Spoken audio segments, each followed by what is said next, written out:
Réunis hier en sommet extraordinaire à New York, les chefs d'État de la CEDEAO n'ont pas prononcé de nouvelles sanctions contre le régime d'Assimi Goïta. Pourtant, la veille du sommet, la tendance était au retour des sanctions.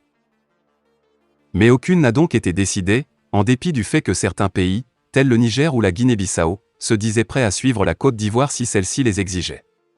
Le Mali et la Côte d'Ivoire sont en effet engagés dans un bras de fer dans ce qu'il est convenu d'appeler l'affaire des 49 soldats ivoiriens.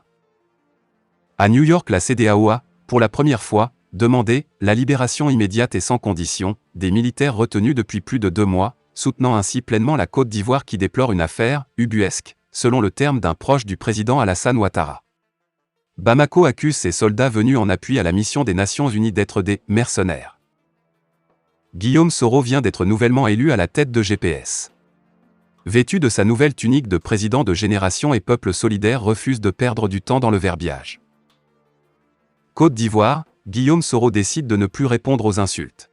En exil depuis le 23 décembre 2019, Guillaume Soro continue de faire de la politique loin de ses militants. L'ancien président de l'Assemblée nationale de Côte d'Ivoire demeure persuadé qu'il reviendra sur sa terre natale pour s'installer au palais présidentiel. Récemment, l'ex-député de Ferké, Nord, a été reconduit à la tête du mouvement politique GPS, fondé il y a 3 ans. Cependant, au moment où il célèbre son élection, Guillaume Soro est pris à partie sur la toile à la faveur de la célébration du 20e anniversaire de la rébellion ivoirienne.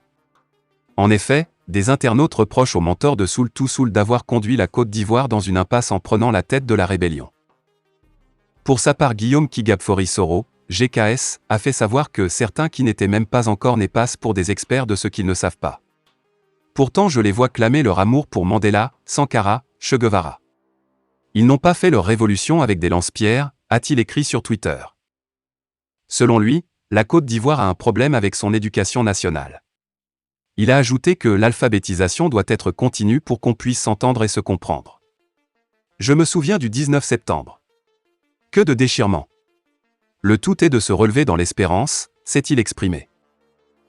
Un de mes abonnés m'a interrogé sur la raison de mon silence face aux insultes immondes. Et j'ai répondu, parce que c'est immonde. Et j'ai passé l'âge du bavardage inutile. Que veux-tu faire contre la jalousie? Paix sur vous, a révélé le leader des Soroistes. Fin de la vidéo, merci pour votre attention.